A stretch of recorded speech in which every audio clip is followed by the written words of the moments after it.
happening to Well, me. you know what? Another great television show, Oprah has this show now called I've Super heard of her. Soul Sunday, where Yes. she's talking to people of different faiths. Okay. She's open to a broader variety of faiths than we might hear ascribed to. But she had on Hillsong New York Pastor Carl Lentz. He's Okay. kind of a pastor to the stars.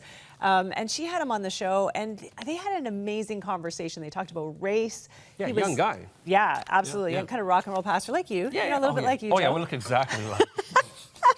And, he was really clear about just Jesus being the only way. And, I really respect her. He talked about how respectful she was and that they were able to have this really genuine conversation.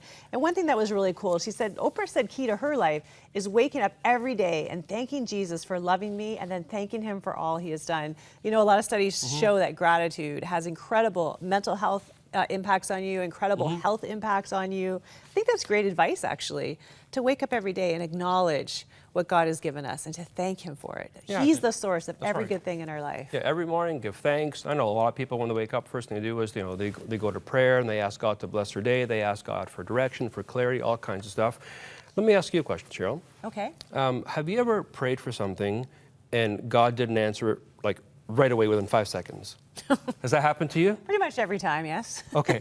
5 seconds? That would be, not Okay, usually. what if he didn't answer it in 5 days? Or maybe what if he didn't answer it in 5 months? Or what if he didn't answer it in 5 years? Do you find that maybe, our tendency is to kind of go into despair or think like, oh man, he didn't answer me. He doesn't care. He's not listening. Do you ever feel like that? Oh, yeah, absolutely. I always think of that verse that says, that we'll inherit the promise if we faint not. But that fainting of heart where you just get discouraged and you just think, God doesn't hear me, it's never going to happen, there's no hope for this situation, or why aren't you answering me? Maybe that moment. You've never had those, though, because you're a pastor, but I think normal people do have those moments. Well, from the people I've heard who have delays in responses, of course, we all have those times. You pray, like we prayed for my dad for 9 years before he came to faith. I've heard of people who've prayed for 20 years, 30 years, 40 years, and when you least expect it, God comes through. I found this a really cool article. It's titled, No, God is Not Ignoring You. Because when he doesn't answer right away, we think he's ignoring us. And I don't know what your personal, faith position is on this, but for me, I believe that God is, he's the God of eternity. Like he knows the beginning from the end. And I believe that he exists outside of our, what we call space-time. Today is Tuesday. Today is the 8th. It's this day. I can only see now. I can look back, but I can't look forward. But God, if he exists outside of space and time, he's there at the beginning. He's there in the middle. He's there all the time. He knows what Cheryl Weber needs. He knows what Joe Amaral needs. He knows what you need. So when we ask him for things, if he doesn't answer right away, it's not because he's mean. It's not because he's not listening. It's not because he doesn't care. He knows, hang on a second, Cheryl, hang on. And what I call it is he makes these small little course corrections that kind of throw our trajectory off that we think is bad, but he's leading us towards a place where he wants us to be. And they made some pretty cool points in this article where waiting on God can change our perspective of God. Like he's not like, what do you call those, vending machines that you put in a quarter and you get something. That's not how it works with God. Nope. Sometimes it takes time. And, we were preaching through a series at our church and we were talking about how going through certain situations can affect our perspective and the way we see him. I think when we wait on God, it helps us to understand that he sees, I think he sees the big picture. What do you think? I think it can purify your heart sometimes, waiting, that you all of a sudden realize, why am I not trusting him? Why am I impatient? Why do I need this to happen right away?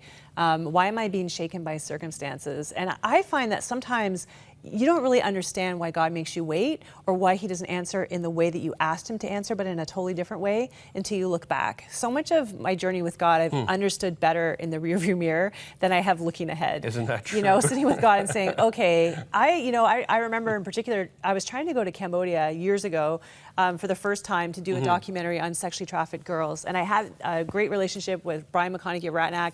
And 3 different occasions we tried to go there. He even had the board approve a budget for a documentary. I was going to do it on my vacation. it never worked. And something happened every time to just make it fall through. And we were kind of like, why is this never happening? And finally, years later, it actually happened. And it happened when Ratnack partnered with Crossroads Relief and Development. It was part of my job. We were able to raise a lot of money for him. It was such a better scenario than anything we'd come up with. But the whole time we were like, why? Like, what? This is a good thing, right? It's not like we're trying to do a bad thing. We're trying to do a good thing. Yeah. But God had something better in mind. Yeah. And he was like, trust me and wait. So what I'm hearing is God's ways are higher than our ways. His thoughts are higher than our thoughts. What I'm hearing is that God knows what he's doing. You know, even just very recently, you know, Karen and I, we put our home up for sale, you know, and it took a little longer than we thought or hoped it would. We said, God, it's a beautiful home. It's priced well. Why is it not selling?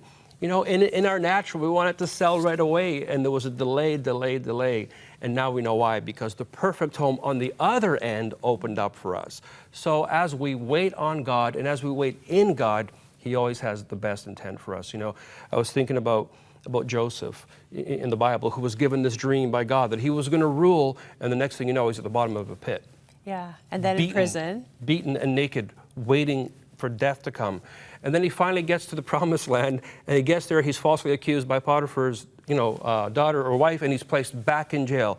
I'm sure he wasn't feeling the love, but God had a plan, and the whole time God was working in the background, and Joseph never gave up despair. You know, he trusted in God, and look what happened. He actually did come into the position that God promised them. So I think what we're trying to say today, if I could sum up this moment, is whatever you're going through, wherever you're at in life, whatever unanswered prayer there is in your life, today make a fresh decision to trust God.